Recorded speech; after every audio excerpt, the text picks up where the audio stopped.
Olá pessoal, eu sou o Doutor Emprego e no vídeo dessa semana a gente vai conversar sobre um assunto que é um dos mais batidos na Justiça do Trabalho e obviamente nos nossos escritórios. Fraude no aviso prévio. Vocês vão aprender a identificar as 3 principais fraudes que as empresas aplicam contra o empregado, contra você, para burlar o cumprimento da lei. Lembrando que saber reconhecer uma fraude no seu aviso e escapar dela pode te render um salário inteiro a mais na rescisão. Então, fica ligado nas dicas depois da vinheta.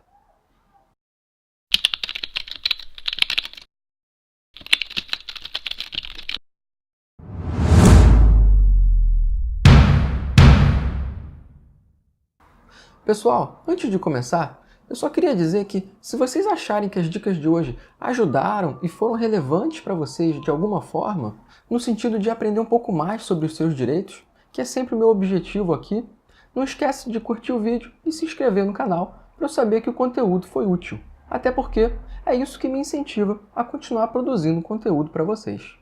E comenta aí embaixo se alguma dessas fraudes já aconteceu com você, ou se já tentaram aplicar em cima de você.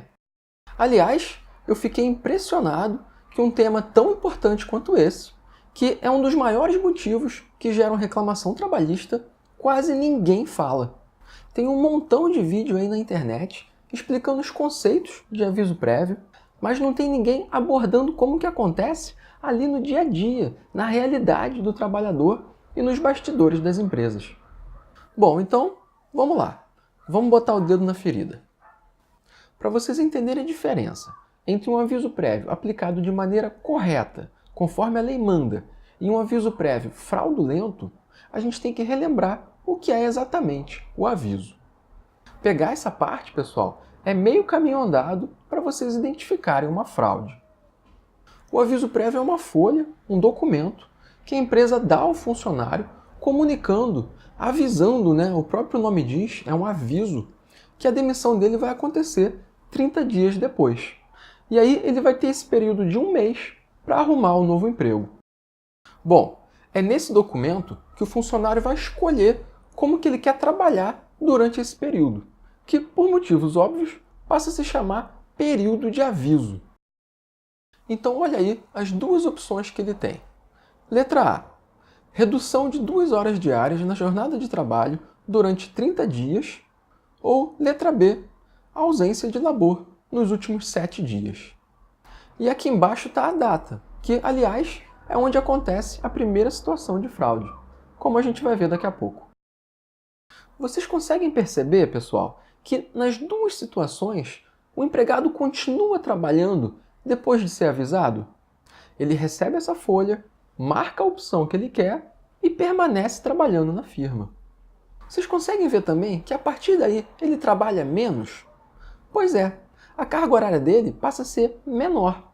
Ou ele vai ficar saindo 2 horas mais cedo, ou ele vai trabalhar 3 semanas na jornada de sempre e nos últimos 7 dias não trabalha. Então guarda isso. Ele sempre vai continuar trabalhando depois de ser avisado e o horário passa a ser menor. Entender esse ponto vai ajudar em muito a reconhecer as fraudes que as empresas aplicam, porque praticamente todas elas envolvem uma quebra dessas regras. Pessoal, lembrando que se a firma não quiser fazer nada disso, ela pode. Se quiser mandar embora direto, sem respeitar essa coisa de 30 dias de antecedência, de 2 horas a menos, tudo bem. Só que aí ela vai ter que pagar na rescisão uma espécie de multa ao empregado. E essa multa tem o valor de exatamente o salário dele. Isso se chama aviso indenizado. E como o próprio nome diz, é uma indenização que o funcionário recebe, já que a firma desrespeitou a lei. Se o salário é R$1.000, a indenização é de R$1.000. Se o salário é 5.000, a indenização é de 5.000. Ou seja, a firma tem 2 opções. Ou deixa o cara trabalhando por mais 30 dias e depois não precisa pagar nada com relação ao aviso prévio, ou manda embora direto, mas aí paga, indeniza ele no valor de um salário. Só que aí que aparece o dilema. As firmas não querem fazer nenhuma das 2 opções. A primeira elas não querem porque não gostam da ideia de mandar um cara embora e deixar ele lá dentro por mais 30 dias, porque acham que ele passa a fazer corpo mole, a ser negligente e tudo mais. E a segunda opção, elas gostam menos ainda, porque não querem pagar essa indenização. Então elas próprias que criam esse dilema, e aí fazem de tudo para fingir que a lei foi respeitada. E assim entram em ação as fraudes. As fraudes acontecem naquela primeira opção, no aviso trabalhado, porque no aviso indenizado não tem muito o que enganar, é só olhar na rescisão, ou pagou ou não pagou. Inclusive no termo de rescisão existe um campo específico com o nome aviso indenizado, então não tem muito como a firma armar em cima disso. Então, pessoal, um aviso prévio aplicado de maneira correta é quando são respeitados esses 3 requisitos.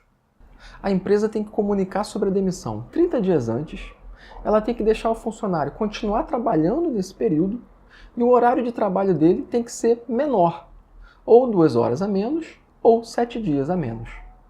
Pessoal, eu não vou aqui falar sobre as situações em que o funcionário começa a faltar nesse período, ou se ele arrumar um novo emprego nesse meio tempo, ou se ele pode tomar uma justa causa, porque hoje o assunto é fraude. Essas outras questões, eu tenho um vídeo de quase 15 minutos explicando o que pode e o que não pode fazer durante o período do aviso. O link desse vídeo eu vou deixar aqui embaixo na descrição, se depois vocês quiserem dar uma olhada. Vamos ver agora o primeiro tipo de fraude. Doutor Emprego, no dia 8 de dezembro, o meu patrão me chamou na sala dele e me demitiu. Ele já estava com a rescisão pronta, me deu o dinheiro e jogou na minha frente um monte de documento para eu assinar. Eu estava tão atordoado com aquilo tudo que eu saí de lá sem nem saber o que eu assinei. Só que agora, com mais calma, eu olho aqui na minha rescisão e não vejo o pagamento do meu aviso prévio. Será que ele fraudou meu aviso? Olha, muito provavelmente ele fraudou sim o seu aviso. A maneira mais prática de conferir isso é olhar na sua rescisão, no seu termo de rescisão. Olha aí. Se você foi demitido em 8 de dezembro de 2019, seu patrão vai colocar essa data ali no campo chamado data de afastamento, que foi o seu último dia de trabalho. Agora, a fraude surge no campo ao lado, chamado data do aviso prévio. E ele vai colocar, de forma ardilosa, fraudulenta, 8 de novembro, 30 dias antes, para fingir que está dentro da lei. Porque, na verdade, a gente sabe que não foi assim que aconteceu. Só que para ele, isso não é suficiente. Ele precisa também que você assine o documento do aviso lá com aquela data de 30 dias antes. E você, certamente, no meio da confusão, assinou sem nem saber o que estava fazendo. Então, pessoal, essa é uma das formas mais comuns de burlar o pagamento do aviso.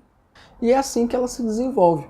O patrão se aproveita daquela situação ali que você está completamente desnorteado, porque acabou de ser demitido, do nada, e apresenta uma porção de documentos.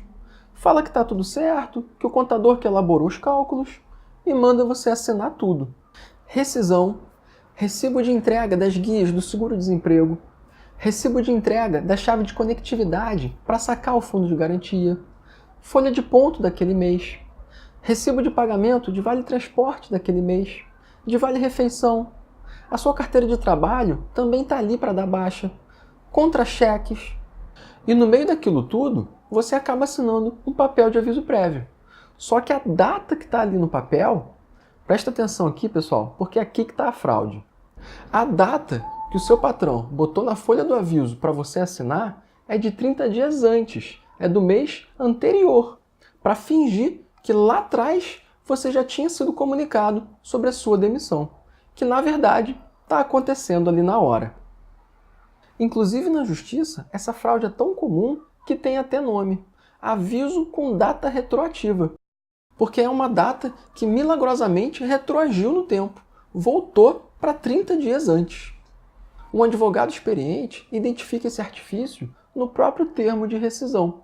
Não precisa nem olhar a folha do aviso, porque sabe que a data vai ser fraudulenta. Chega na audiência e já impugna tudo. Doutor Emprego, Então quer dizer que meu patrão não respeitou aqueles 3 requisitos? Vamos conferir. Olha aí, de cara a gente já vê que o primeiro requisito não foi respeitado. Você foi comunicado 30 dias antes de ser demitido? Não. Então esse aviso é sim uma fraude. E você, infelizmente, foi prejudicado no valor de um salário. A gente não precisa nem olhar os outros 2 critérios. Então, pessoal, minha sugestão é: por mais que você tenha sido pego de surpresa e esteja ali transtornado com a situação, respira fundo, se acalma, dá um tempo para você digerir o que está acontecendo e aí sim começa a olhar os documentos devagar. Confere os valores, confere as datas. Se tiver alguma coisa que você não entendeu, pergunta. Diz que primeiro você vai consultar um advogado e depois voltar lá. O prazo para o pagamento das verbas são 10 dias. Você não precisa fazer tudo ali na correria. Inclusive, pode acontecer também da empresa entregar essa papelada toda só alguns dias depois, na hora de homologar a rescisão lá no sindicato. E aí é mais tranquilo, porque você vai ter a ajuda do fiscal para conferir os documentos junto com você. E ele vai te orientar a não assinar quando tiver algum erro. Agora vamos para o segundo tipo de fraude. Doutor, a minha situação é a seguinte. O meu supervisor me chamou na sala dele e falou que eu estava sendo demitido. Ele disse para eu cumprir meu aviso em casa. Então, eu fiquei em casa 30 dias e depois compareci no sindicato, lá na data marcada, só para pegar minha rescisão. Tá certo o que fizeram? Ou isso também é fraude? Bom, vamos ver os requisitos. Olha aí o segundo. Continuar trabalhando. Você continuou trabalhando depois de ser mandado embora? Não. Você foi para casa e ficou lá por 30 dias. Pessoal, quem pode ficar em casa é quem está de férias, é quem está afastado pelo INSS, é mulher que está em auxílio maternidade. Quem está em aviso, não existe ficar em casa. Isso é fraude. Inclusive, essa espécie de fraude também ganhou um nome na Justiça do Trabalho. É um nome autoexplicativo. Aviso cumprido em casa. E é proibido. Aí eu escuto muita gente argumentar o seguinte: mas doutor, qual foi o prejuízo que o empregado teve, já que ele pôde ficar em casa 30 dias e teve esse tempo todo para arrumar um novo emprego? O prejuízo é o seguinte, vou mostrar onde está o erro, que não sou eu que estou dizendo, é